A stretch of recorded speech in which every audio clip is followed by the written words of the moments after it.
अस्सलाम वालेकुम जी। Lecture number 6 का लास्ट पार्ट जो हमसे मिस हो गया था पिछले लेक्चर में, उसमें ये पार्ट रह गया था। इवन नंबर का हमने कोड कर लिया था। अब यहाँ पे उन्होंने जो एक्सप्लेनेशन दी है वो ये है कि अगर आप इवन नंबर कैलकुलेट करना चाहते हैं तो उसका एक दूसरा मेथड भी है।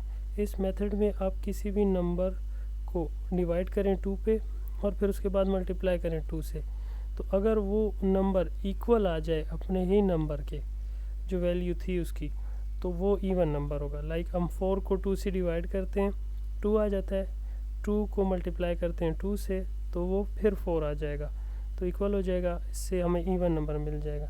अगर हम कोई ऑड करते हैं, फ़र्ज़ करें हम 5 को डिवाइड करते हैं 2 से, तो हमारे पास 2 पॉइंट समथिंग आएगा। तो 2 पॉइंट समथिंग को अगर हम मल्टीप्लाई करें 2 से, तो फिर वो जो उसका डेसिमल पार्ट है वो कट हो जाएगा, क्योंकि यहाँ पे हमारे पास जो डाटा होगा वो इंट टाइप का है, तो इसलिए वो जो डेसिमल पार्ट गायब हो जाएगा, वो दोबारा 5 नहीं आएगा उससे। तो इसके थ्रू हम कैलकुलेट कर सकते हैं इवन नंबर। थोड़ा सा उन्होंने एक्सप्लेन किया है। फिर इनफाइनाइट लूप है। इनफाइनाइट लूप में ये की पॉइंट है कि अगर हम नंबर को इंक्रीज़ नहीं करते, लाइक हमारे लास्ट प्रोग्राम में हमने नंबर 1000 की रेंज लगाई थी। अब यहाँ पे हमने सम को तो ऐड किया था उस नंबर में, लेकिन नंबर को अगर हम 1 स्टेप पे आगे नहीं लेके जाएंगे, आगे 4 को ऐड किया हमने 5 पे नहीं लेके जाएंगे, तो वो 4 ऐड होता रहेगा, बार बार ऐड होता रहेगा। और जब तक 4 रहेगा, यानी कि आगे बढ़ेगा नहीं, तो ये रेंज नहीं हासिल होगी। जब ये रेंज नहीं आएगी तो आपका कोड जो है वो आगे स्टेप फॉरवर्ड नहीं होगा, उसी जगह पे बढ़ता रहेगा और सम में एक नंबर ऐड होता रहेगा, जो कि नंबर उधर 4 है, 6 है, जहाँ पे आपने जो है ना नंबर +1 नहीं डाला। जब वो ऐड होता जाएगा तो ये इनफाइनाइट तौर पे चलता रहेगा, क्योंकि हमारे पास टारगेट तो यहाँ पे जो रेंज है हमारी वो मिलेगी नहीं।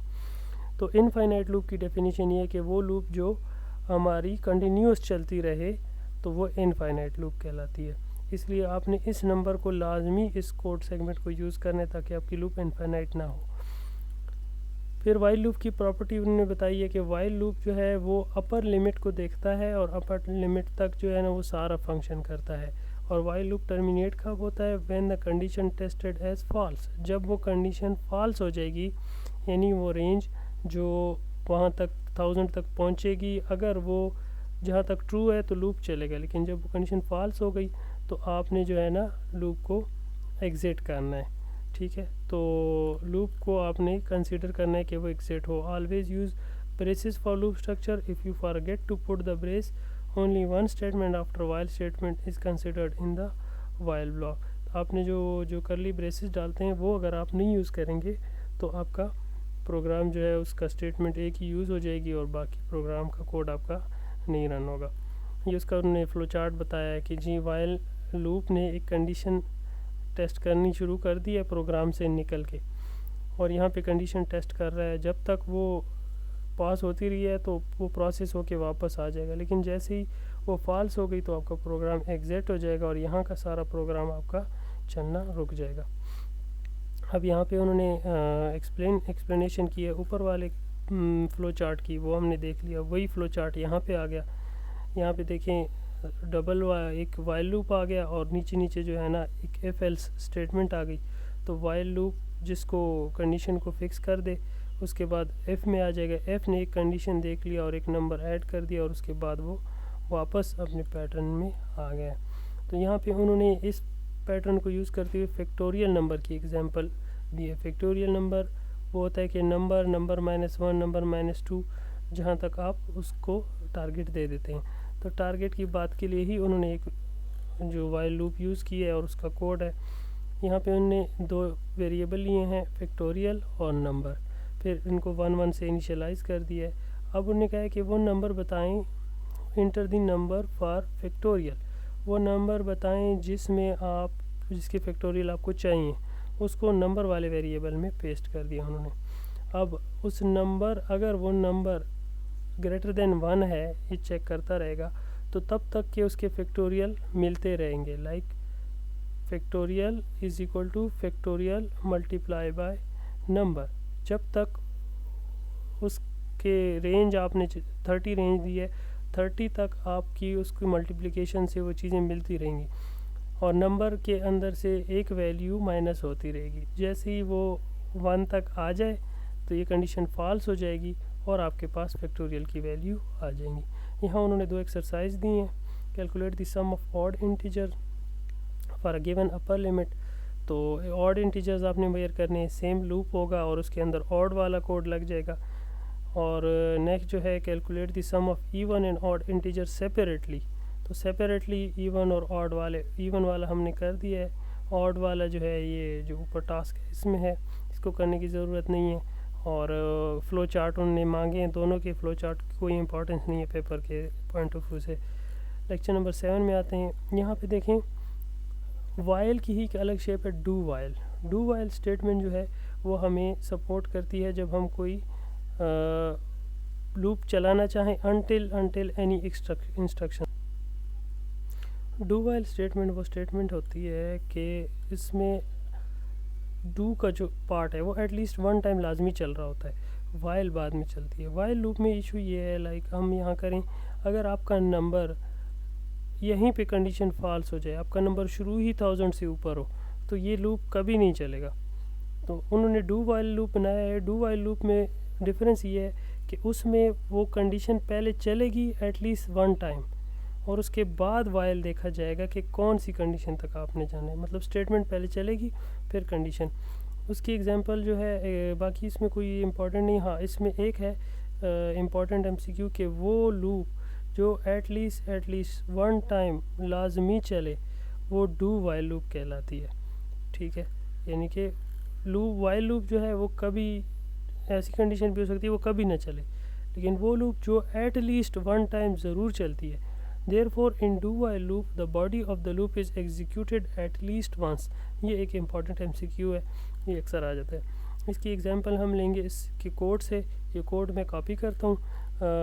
इन्होंने एक नंबर गैस करना है कि एक नंबर हमने लिखा है और कोड के अंदर क्या वो वही मतलब कैरेक्टर है, वो क्या है, वो वही कैरेक्टर है जो हम चाहते हैं। लाइक B है, तो अगर यूज़र मुख्तलिफ़ कैरेक्टर इंटर करे और वो CDE हो तो कौन सी ऐसी कंडीशन कब तक लूप चलेगा, जब तक वो कंडीशन जो है उस कैरेक्टर से मैच ना कर दे जो आपने चूज़ किया हुआ है।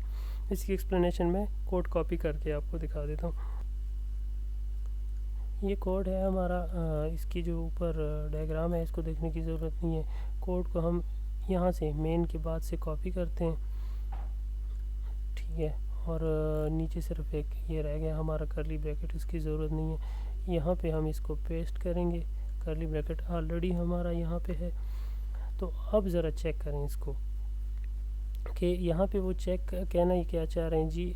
एक तो ये कि हमारे पास एक ट्राई नम का एक वेरिएबल आ गया जिसमें ट्राइज हैं कि कितनी ट्राई आप कर सकते हैं। फिर कैर जो है C है, एक कैरेक्टर है C, ये एक वेरिएबल है। तो जब ये वेरिएबल हमारा ABC टाइप का होगा, अल्फ़ाबेट होगा, तो उसके लिए डाटा टाइप यूज़ होगी कैर। फिर डू वाइल लूप है। डू में उन्होंने इंस्ट्रक्शन दी है, जो स्टेटमेंट है वो ये है कि enter a character between A to Z for गेसिंग। हमने एक गेस करना है कि कौन सा कैरेक्टर हमने चूज़ किया था। तो इसका सबसे पहले हम जो इसमें एरर होता है वो हम माइनस कर लेते हैं जी। और यहाँ पे जो हमारा था कोट्स, डबल कोट्स, वो हमने चेंज कर लिया। अब कैर CN जो है हमारा C, एक जो वेरिएबल हमारा था कैरेक्टर टाइप का, उसके अंदर वो वाला अल्फ़ाबेट हमारा आ जाएगा जो यूज़र इंटर करेगा। फिर उन्हें चेक करना है कि अगर वो C जो है वो Z के बराबर हो, यानी Z इन्होंने पहले से चूज़ किया है कि अगर Z के बराबर हो तो आप कह दें कि congratulation your guess is correct. तो इससे जो है ना 6 ट्राइज़ हैं आपके पास, तो ट्राई नंबर इस टाइम 6 पे है, ठीक है। अगर वो करेक्ट हो जाता है, डू वाला जो स्टेटमेंट है वो क्लियर हो जाती है, तो ठीक है, कंग्रेचुलेशन आ जाएगा, प्रोग्राम एंड हो जाएगा। अदरवाइज़ ट्राई नंबर 6 था तो एल्स में ट्राई नम में से एक ट्राई माइनस हो जाएगी, ठीक है जी। और हमारे पास ट्राई नम में एक मतलब ट्राई नम बढ़ता जाएगा और जब तक ट्राई नंबर 5 के बराबर ना हो जाए, यानी कि 5 ट्राइज़ हमारे पास रह जाएंगी। तो फिर दोबारा हम कहेंगे, तो जैसे ही ट्राई नंबर 5 के करीब हो जाएगा हमारा प्रोग्राम एंड हो जाएगा। इसकी एक्सप्लेनेशन अभी देखते जाएं आप साथ साथ। अभी देखें यहाँ पे हमारे पास ये जो हमारे डबल कोट्स हैं इनको भी हम चेंज कर लेते हैं ताकि हमारे प्रोग्राम की ये वाले एरर एलिमिनेट हो जाए। एक जो इम्पॉर्टेंट चीज़ है वो ये कि यहाँ पे जब आप if number is equal to 5 हम किसी डिजिट से करते थे तो वो हम डायरेक्ट लगाते थे, लेकिन जब भी आपने कैरेक्टर के साथ करना होगा तो उसको आप सिंगल कोट के अंदर लिखेंगे। तो किसी अल्फ़ाबेट से अल्फ़ाबेट मैच करने के लिए आपको सिंगल कोट लगाने पड़ेंगे, अदरवाइज़ जो अगर यहाँ पे कोई डिजिट होता तो नंबर होता तो वो हमें सिंगल कोट के बगैर लगाना होता। अब इसको कंपाइल करते हैं, लेट्स सी इसमें कोई एरर तो नहीं है। इसको कंपाइल किया हमने, एक एरर आ गया हमारे पास इफ़ स्टेटमेंट में। तो ये एरर कहता है जी मेन फंक्शन के अंदर लाइन नंबर 16 पे एक एरर है, वो है if C is equal to G. Let's see हम अपने पहले चेक कर लेते हैं कि हमारे कोड्स पूरे हैं, कर्ली ब्रेसेस हमारी पूरी हैं, और यहाँ पे सिंगल कोड जो है ना ये हम चेंज कर लेते हैं, ये भी हमारा एरर है।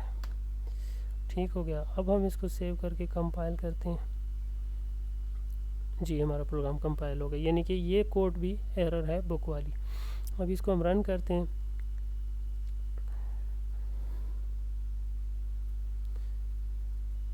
अभी रन करने के बाद सबसे पहले इस प्रोग्राम ने हमें डू वाली जो स्टेटमेंट है वो देनी है कि एक कैरेक्टर इंटर करें ए से जी तक। हम करते हैं जी के में इससे हमने बता दिया जी दोबारा कि भाई आपका के जो है ये नहीं है, फिर जे नहीं है, फिर मैंने डी कर दिया नहीं है। अभी मैं जी करता हूँ जो प्रोग्राम के अंदर मुझे पता है कि करेक्ट है। अभी मैंने जी किया तो उन्होंने लिख दिया congratulations your guess is correct. ये हमारा जो डू वाइल लूप है उसकी एक्सप्लेनेशन है। इस कोड को देख लें, कोई इशू हो तो आप कमेंट्स में पूछ लें। नेक्स्ट उन्होंने कहा है कि जी इस चीज़ को हम दोबारा अगर चेक करना चाहें तो उसमें कोई चीज़ उन्होंने ऐड की है, वो ये ऐड की है कि यहाँ पे जो वाइल लूप है इसमें ट्राई नंबर 5 तक तो जाएगा और सी जब तक जेड ना हो तब तक ये चलता रहेगा, यानी कि ये एंड है। हमने पहले पढ़ा था एंड मीन्स वो स्टेटमेंट्स को चेक करेगा। अगर या तो ट्राई नम जो है ये हमारा 5 पे रीच कर जाए या हमारा सी जो है वो जी ना आ जाए जब तक, तो तब तक जो है हमने इस लूप को चलाना है, वाइल लूप को, डू वाइल को। डू की स्टेटमेंट ऊपर पुरानी वैसी ही है, सिर्फ वाइल के अंदर जो कंडीशन है ये हमने चेंज कर दी है, तो सेम आउटपुट होगी इस कोड के भी।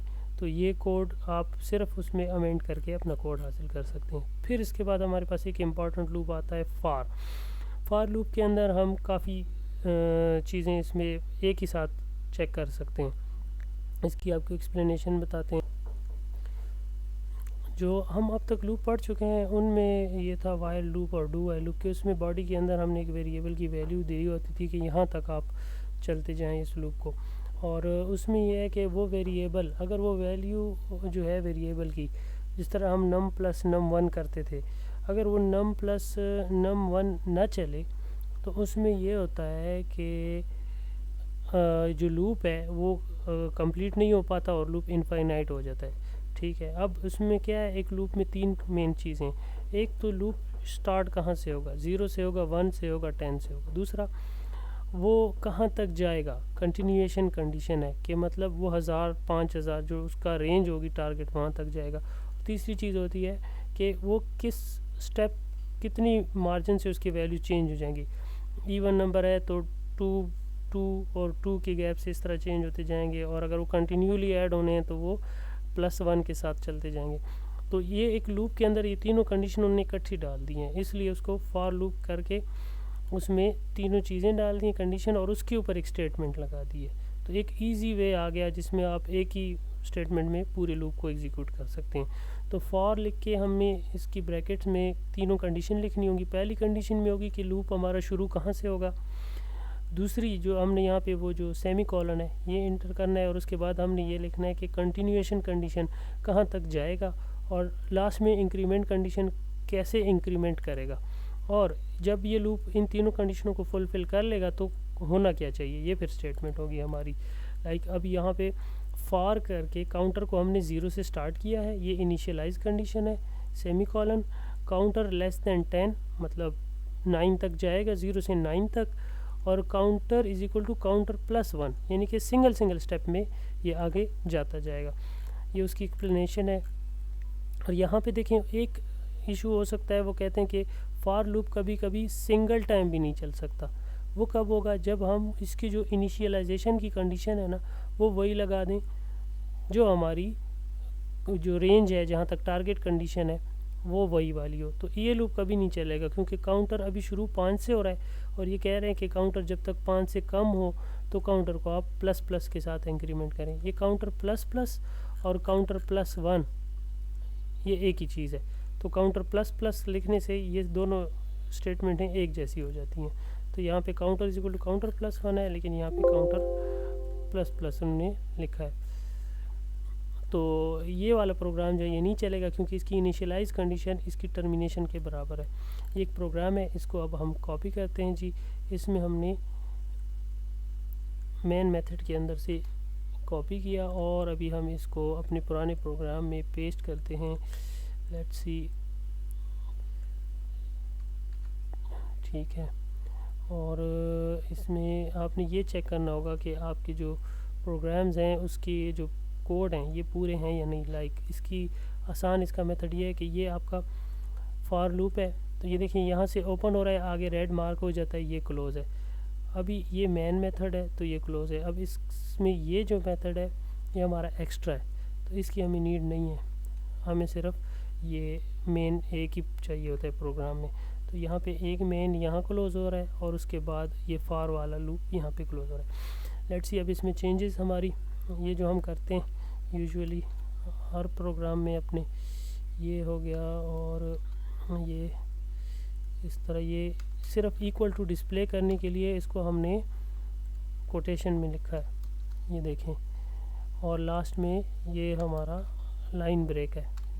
लाइन जो मैंने लास्ट टाइम प्रोग्राम में एंड लाइन डाला था, यहाँ पे हम \n लगा देंगे तो ये /n लगा देंगे तो ये हमारा लाइन ब्रेक आ जाएगी।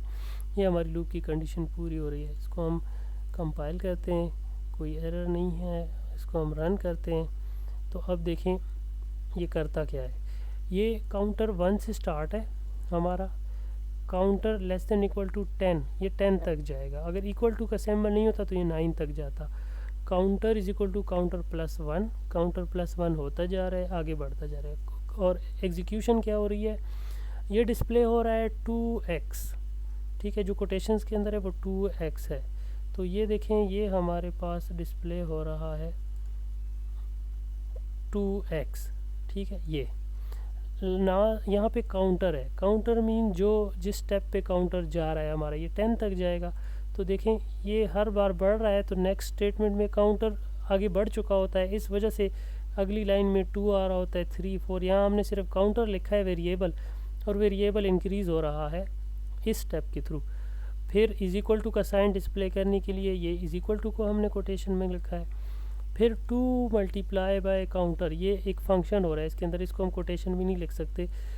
2 मल्टीप्लाई हो रहा है काउंटर से, हर बार वाले काउंटर से।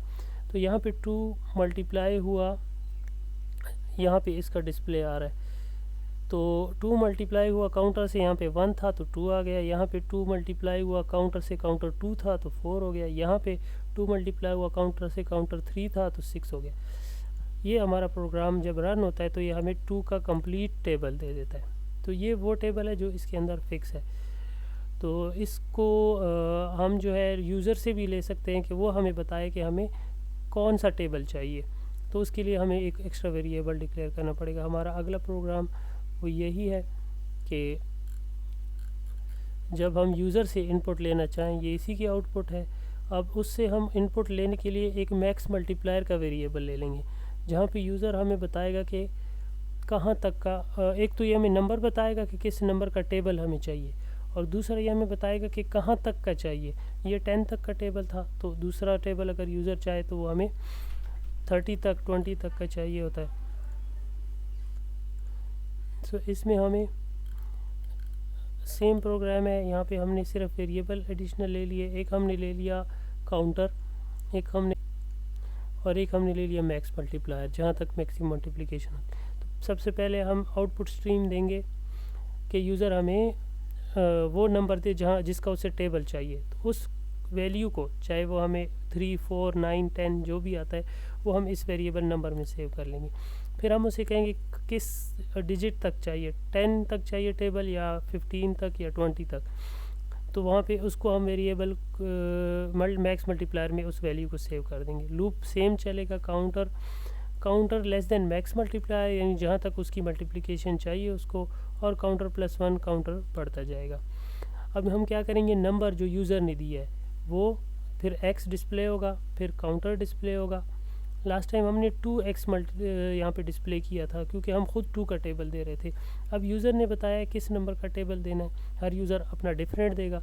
तो यहाँ पे देखिए उसने 7 का दिया है तो उसका 7 होगा। कोई यूज़र अगर 8 दे देगा नंबर तो वो 8 शो हो जाएगा, x मल्टीप्लाई के लिए शो हो जाएगा। काउंटर जो चलेगा वो 10 तक, जहाँ तक उसने दिया है। इस यूज़र ने 8 तक दिया है तो ये देखें ये 8 तक चला है।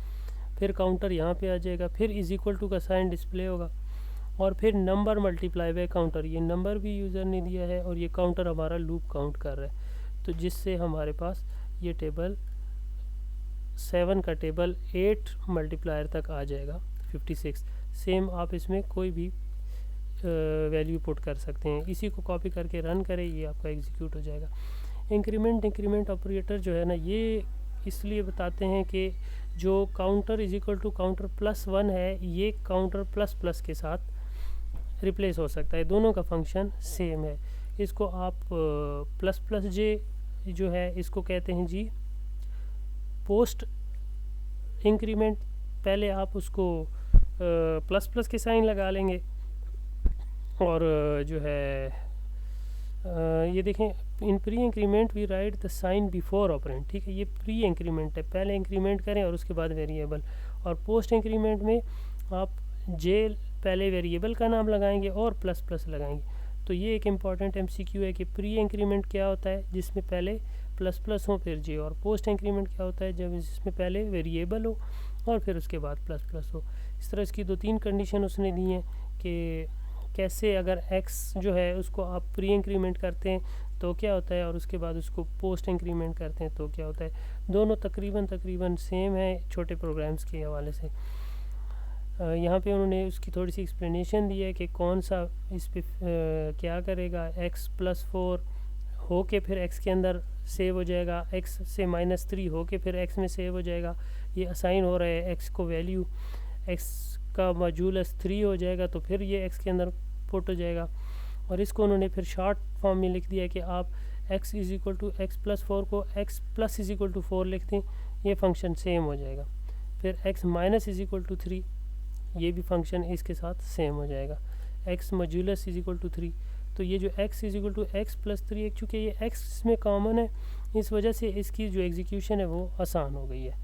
अब उन्होंने एक सेम प्रोग्राम दिया है दूसरा, जिसकी जो है एक्सप्लेनेशन इस प्रोग्राम में वो कह रहे हैं कि एक हमने फॉर लूप के थ्रू एक प्रोग्राम लिखना है कि sum of the squares of integers from 1 to n, n वो नंबर है जो यूज़र ने दिया होगा, तो ये स्क्वायर्स हैं और नंबर्स के, तो इनको हमने सम करके रखना है।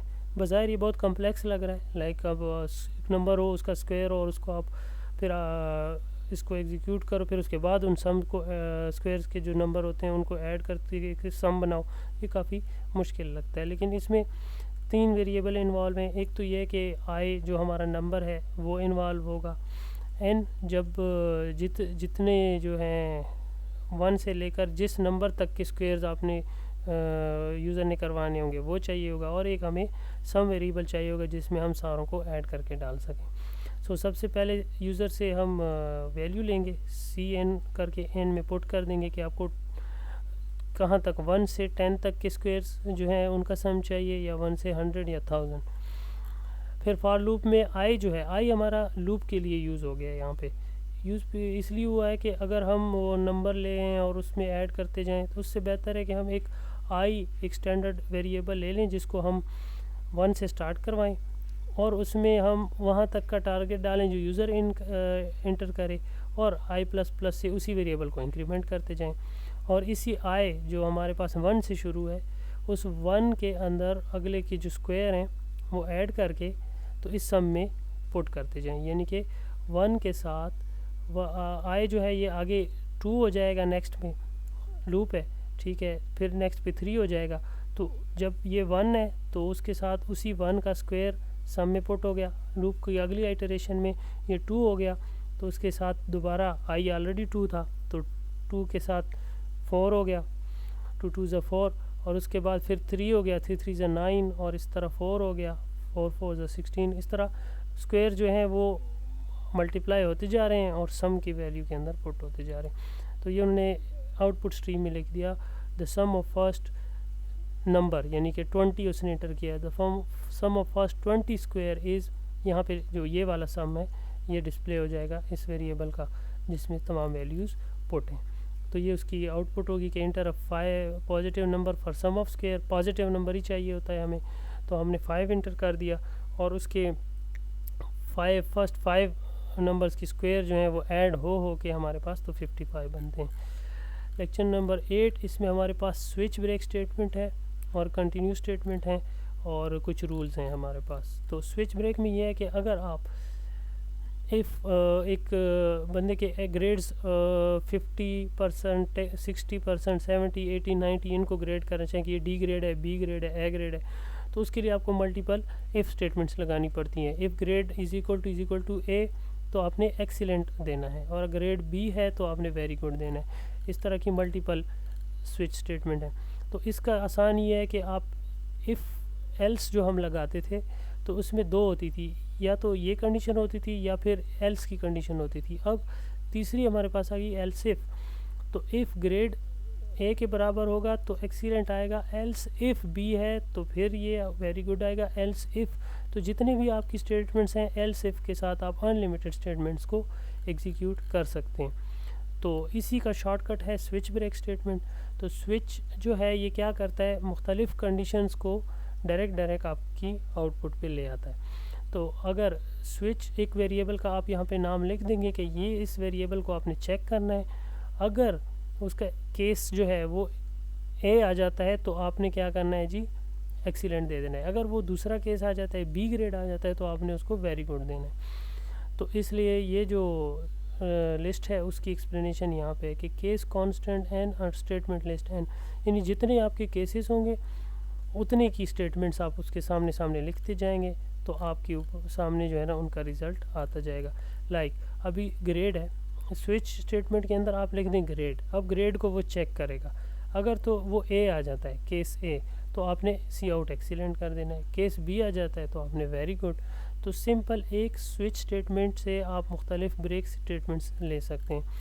लाइक अभी हमारे पास जो है केस सेंसिटिव होता है तो आपने जो है ना केस ए के लिए अलग और केस ए के लिए अलग लिखना होता है। अगर आपने यहाँ पे केस वहाँ पे A B C grade capital में लिखे हैं और स्विच स्टेटमेंट में आप छोटा ए लिख दें, ये जो है हमारे पास मिक्सअप रिज़ल्ट आ जाएगा। और ब्रेक स्टेटमेंट क्या है जी, जो आप उसकी स्टेटमेंट के बाद जो भी कंडीशन लिखते हैं वो सिर्फ एक डिफ़ॉल्ट का आप लिखेंगे, उसमें डिफ़ॉल्ट और उसमें डबल आपने लगा देना है, सेमी कॉलन के बजाय कॉलन लगा देना है और उसको आपने एग्जीक्यूट कर देना है। तो ये स्टेटमेंट होती है ये वाली आप डायरेक्ट लगा सकते हैं। ये उन्होंने इसका फ़्लो चार्ट दिया है, नॉट इम्पॉर्टेंट, इसमें कोई इम्पॉर्टेंस नहीं है इसकी। यहाँ पे इस प्रोग्राम को हम एग्जीक्यूट करेंगे, ये हमारा प्रोग्राम आ गया इसके लिए कि ये प्रोग्राम ग्रेड यूज़र से लेता है और उसकी जो डिस्क्रिप्शन है उसको डिस्प्ले करता है। तो इसको हम कॉपी करते हैं जी, मेन के अंदर से हम इसको यहाँ तक कॉपी कर लेते हैं जी। तो अब हम इसको जो है अपने सेम प्रोग्राम में पेस्ट करते हैं। यहाँ तक आपने ये ख्याल रखना है कि आपसे कोई कर्ली ब्रैकेट वगैरह मिस ना हो जाए। अब इसमें हमारे पास जो है सिंगल और डबल ये दोनों चीज़ें हैं, तो हमारे पास बेस्ट ये होगा कि हम इनको रिप्लेस कर लें। रिप्लेस हम उसको ऐसे करेंगे कि इनमें से एक को हम कॉपी कर लेंगे ये, और इसको हम कंट्रोल F करके रिप्लेस में जाएंगे इसको हम रिप्लेस करेंगे, ये जो हमारा कीबोर्ड वाला apostrophe होता है इसको हम रिप्लेस करते जाएंगे। तो ये हम रिप्लेस की प्रेस करते जा रहे हैं, तो जहाँ जहाँ पे इसको ये मिल रहा है वो रिप्लेस कर देता है। अभी हम ये नेक्स्ट वाला जो राइट साइड वाला है इसको कॉपी कर लेते हैं। कॉपी इसलिए ज़रूरी है कि जो जिस शेप में इस बुक के कोड के अंदर है उसी शेप में रिप्लेस होना चाहिए। इसके साथ स्पेस नहीं कॉपी करनी है आपने, नीचे वाला हमारा सेम रहेगा। तो ये हमारे पास सारी रिप्लेसमेंट कर दी इसने। जब ये नॉट फाउंड कर दिया तो अभी ये जो डबल है हमारा इसको हम डबल से रिप्लेस कर देते हैं, ठीक है। और जो इसके एंड वाला है इसको हम मैनुअली ही कर देते हैं, ठीक है।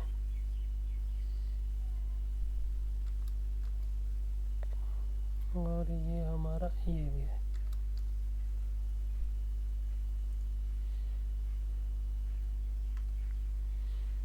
ठीक है।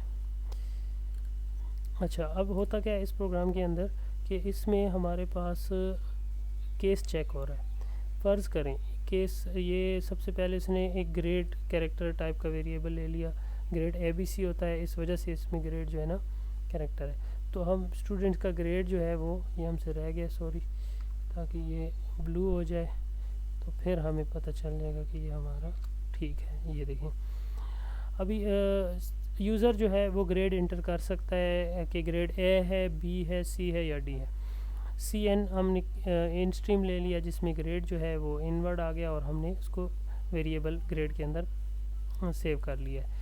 अब स्विच स्टेटमेंट क्या कर रहा है, ग्रेड को चेक कर रहा है। अगर केस A हो कैपिटल या केस A हो स्मॉल, क्योंकि यूज़र का कीबोर्ड कैप्स लॉक ऑन या कैप्स लॉक ऑफ हो सकता है, तो ये इस केस में हमने जो है ना दोनों लगा दिए केस साइड पे, और हमने उसके साथ उसका जो रिज़ल्ट है वो हमने एक्सीलेंट शो करवा दिए।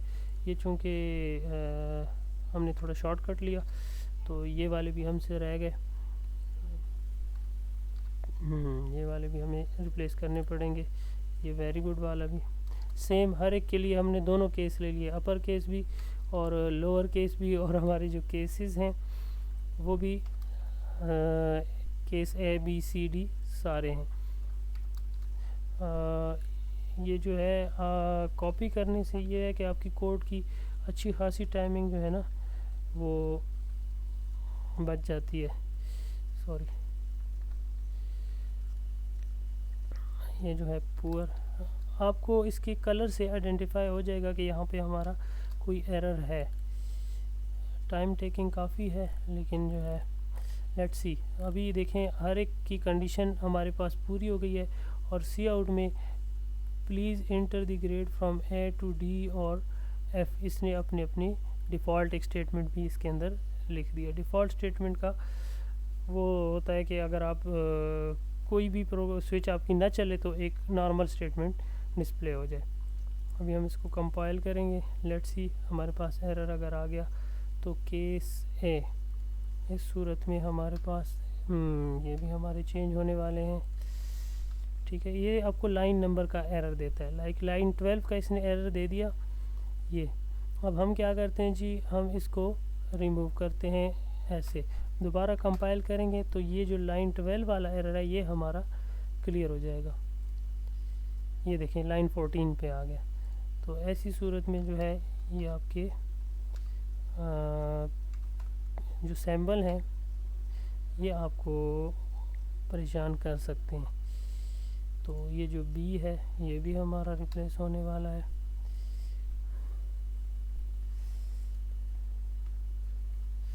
ये एक एक्स्ट्रा भी जो है ना आपको परेशान करेगा एट द एंड।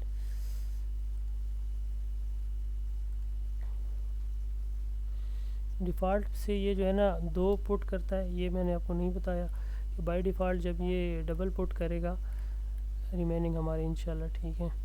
तो आपने एक को फिर रिमूव करना होगा। ये हमारा एक रह गया था, इसको हमने रिमूव कर दिया। कुछ और भी एरर्स हैं, लाइक ब्रेक स्टेटमेंट के पास एरर है जी। हाँ, ये कह रहे हैं कि जो आपकी ब्रेक स्टेटमेंट है ये ठीक नहीं है। लेट्स सी हमारी ब्रेक स्टेटमेंट में क्या एरर है। ये हमारी बुक की और इसकी तो सेम है।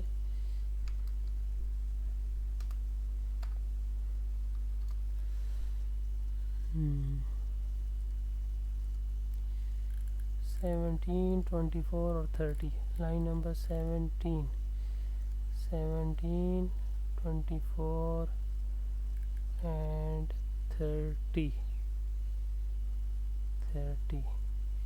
इनमें एरर हैं हमारे, एंड 36, 42 सारे ब्रेक्स में हमारा एरर है। हम इसको मैनुअली टाइप करते हैं।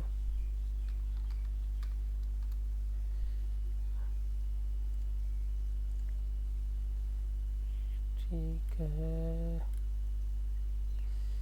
इसको माइनस करते हैं। ये जो है इनको, हाँ एज पर बुक भी ये गलत है। इनको हमने बजाय इसके हमें सेमी कॉलन बनाना है। ये सारे ब्रेक के जो स्टेटमेंट्स हैं ये सेमी कॉलन है, और लाइक हमारी ये ब्रेक स्टेटमेंट है ये भी सेमी कॉलन होगी। ये चारों जो ब्रेक हैं हमारे ये सेमी कॉलन होंगे। ब्रेक का फंक्शन ये है कि जब ये आपका ये पार्ट एग्जीक्यूट हो जाए यहाँ से ये वाला, तो ये पार्ट जब एग्जीक्यूट हो जाए तो उसके बाद ये वाला ना एग्जीक्यूट हो। अगर ये ए है तो फिर यहाँ से लूप से निकाल देगा आपको, अगर बी हो तो फिर यहाँ तक ये चलेगा और उसके बाद यहाँ से ये ब्रेक आपको इससे रिमूव कर देगा।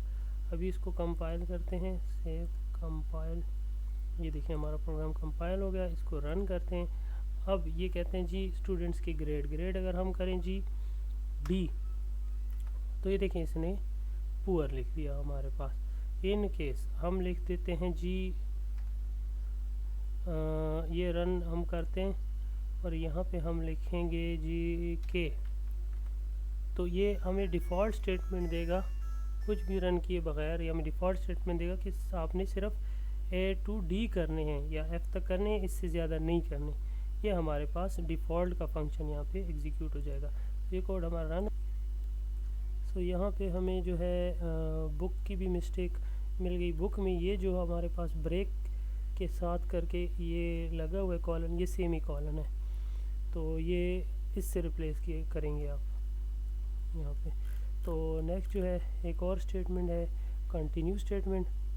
तो ये कंटिन्यू स्टेटमेंट कहती है जी lot of code in the body of the loop. हमें कोड काफ़ी ज़्यादा था, जिस तरह ये भी था। Early part of this code come that the to be execute every time. तो वो काफ़ी सारा कोड जो है वो एग्जीक्यूट करेगा, तो लूप को जो है वो कंटिन्यू होना होता है। तो इसके लिए अब एक ब्रेक स्टेटमेंट के अपोजिट एक कंटिन्यू स्टेटमेंट देते हैं। लाइक अभी ब्रेक स्टेटमेंट ने कोड के एक पार्ट को एग्जीक्यूट करने के बाद एग्जिट कर दिया, इसी तरह कंटिन्यू स्टेटमेंट ने एक पार्ट को कंटिन्यू करना था। तो इसका एमसीक्यू ये बनता है the continue forces the immediate next iteration of the loop. Continue जो है वो नेक्स्ट आइटरेशन को फोर्स करके एग्जीक्यूट करवाएगी। तो इसके बाद एक गो टू होता है। गो टू स्टेटमेंट वो होती है जो डायरेक्ट आपको किसी प्रोग्राम के एक एंड पार्ट पे ले जाती है। तो या कोई एक जगह जहाँ पे आपने इसको दोबारा रन कराना हो, तो गो टू स्टेटमेंट जहाँ आप लिखेंगे वो जिस लफ्ज़ के साथ, जिस वेरिएबल के साथ, वो वहाँ पे ले जाएगी। गो टू एक शॉर्टकट होता है। इसकी एक्सप्लेनेशन उन्होंने ये दी है कि दो go to is there in C language but there we will not be using this in our program, क्योंकि ये जो गो टू है ये काफ़ी ज़्यादा मिस्टेक क्रिएट कर सकती है। तो इसमें अगर गो टू पे देखें, the go to is an unconditional branch of execution. The go to statement is use to jump the control anywhere back and forth in the program. ये कहीं आपको प्रोग्राम के एंड पे भी कोई काम है वहाँ पे एकदम जंप करा सकती है, या पहले तो एक प्रोग्राम के पार्ट के अंदर अंदर अगर आप जो है कोई एक ख़ास जगह पे जाना चाहते हैं तो गो टू के थ्रू जाएंगे, लेकिन ये नॉट रिकमेंडेड है। कुछ इन्होंने एक ब्रेक, कंटिन्यू और गो टू की कोई गाइडलाइंस दी हैं और इसमें दो रूल दिए हैं। स्टार्ट सिंपल फ्लो चार्ट करेंगे, ये हैं फ्लो चार्टिंग के रूल्स। तो इसकी कोई ये वो आपके पास एमसीक्यू नहीं आते, तो इसलिए इनके रूल्स की कोई इम्पोर्टेंस नहीं है। फ़्लो चार्टिंग जो है ये पेपर के हिसाब से बिल्कुल माइनस हैं, आपकी अपनी पर्सनल प्रोग्रामिंग के लिए बहुत ज़रूरी हैं। और एक सैम्पल प्रोग्राम है सैलरी और उसके साथ कुछ सैलरी के हिसाब से परसेंटेज डिडक्शन का, ये वाला। ये आप जब एज इट इज़ कॉपी कर लें और पेस्ट कर लें तो ये आपका